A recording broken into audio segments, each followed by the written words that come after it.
Un artista del trapecio, de Franz Kafka. Un artista del trapecio, como se sabe, este arte que se practica en lo alto de las cúpulas de los grandes circos, es uno de los más difíciles entre todos los asequibles al hombre. Había organizado su vida de tal manera, primero por afán profesional de perfección, después por costumbre que se había hecho titánica, que, mientras trabajaba en la misma empresa, permanecía día y noche en el trapecio. Todas sus necesidades, por otra parte muy pequeñas, eran satisfechas por criados que se revelaban a intervalos y vigilaban debajo. Todo lo que arriba se necesitaba lo subían y bajaban en cestillos construidos para el caso. De esta manera, de vivir no se deducían para el trapecista dificultades con el resto del mundo. Solo resultaba un poco molesto durante los demás números del programa, porque como no se podía ocultar que se había quedado allá arriba, aunque permanecía quieto, siempre alguna mirada del público se desviaba hacia él. Pero los directores se lo perdonaban, porque era un artista extraordinario, insustituible. Además, era sabido que no vivía así por capricho, y que sólo de aquella manera podía estar siempre entrenado y conservar la extrema perfección de su arte. Además, allá arriba se estaba muy bien, cuando en los días cálidos del verano se abrían las ventanas laterales que corrían alrededor de la cúpula y el sol y el aire irrumpían en el ámbito crepuscular del circo, era hasta bello. Su trato humano estaba muy limitado, naturalmente. Alguna vez trepaba por la cuerda de ascensión algún colega de Tournet.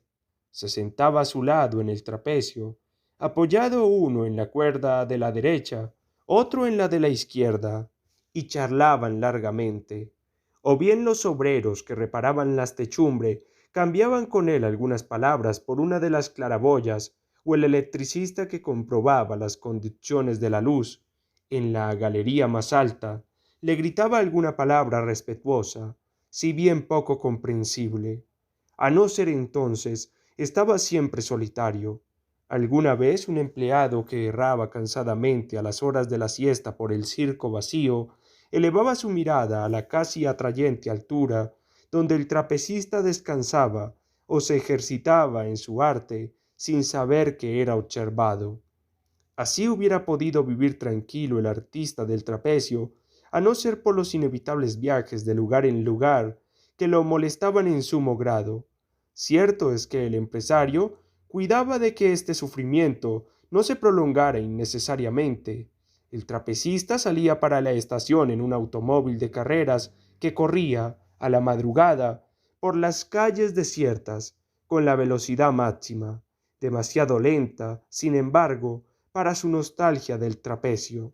En el tren estaba dispuesto un departamento para él solo, en donde encontraba, arriba, en la redecilla de los equipajes, una sustitución mezquina, pero en algún modo equivalente, de su manera de vivir. En el sitio de destino ya estaba enarbolado el trapecio mucho antes de su llegada, cuando todavía no se habían cerrado las tablas ni puesto las puertas. Pero para el empresario era el instante más placentero aquel en el que el trapecista apoyaba el pie en la cuerda de su vida y en un santiamén se encaramaba de nuevo sobre su trapecio. A pesar de todas estas precauciones, los viajes perturbaban gravemente los nervios del trapecista, de modo que, por muy afortunados que fueran económicamente para el empresario, siempre le resultaban penosos. Una vez que viajaban, el artista en la redecilla como soñando, y el empresario recostado en el rincón de la ventana, leyendo un libro, el hombre del trapecio le apostrofó suavemente, y le dijo, mordiéndose los labios, que en lo sucesivo necesitaba para su vivir, no un trapecio, como hasta entonces, sino dos trapecios, uno frente a otro. El empresario accedió enseguida, pero el trapecista, como si quisiera mostrar que la aceptación del empresario no tenía más importancia que su oposición, añadió que nunca más, en ninguna ocasión, trabajaría únicamente sobre un trapecio. Parecía horrorizarse ante la idea de que pudiera acontecerle alguna vez. El empresario, Deteniéndose y observando a su artista, declaró nuevamente su absoluta conformidad. Dos trapecios son mejor que uno solo. Además, los nuevos trapecios serían más variados y vistosos. Pero el artista se echó a llorar de pronto. El empresario, profundamente conmovido, se levantó de un salto y le preguntó qué le ocurría, y como no recibiera ninguna respuesta, se subió al asiento, lo acarició y abrazó y estrechó su rostro contra el suyo, hasta sentir las lágrimas en su piel. Después de muchas preguntas y palabras cariñosas, el trapecista exclamó, sollozando, «Solo con una barra en las manos, ¿cómo podría yo vivir?» Entonces ya fue muy fácil al empresario consolarlo.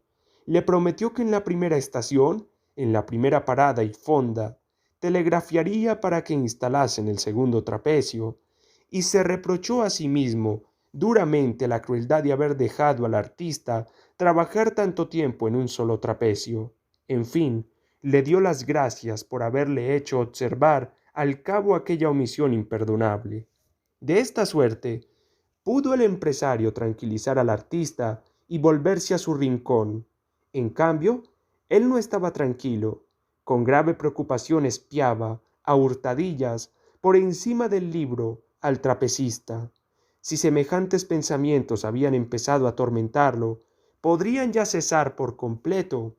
No seguirían aumentando día por día, no amenazarían su existencia, y el empresario, alarmado, creyó ver en aquel sueño, aparentemente tranquilo, en que habían terminado los lloros, comenzar a dibujarse la primera arruga en la lisa frente infantil del artista del trapecio.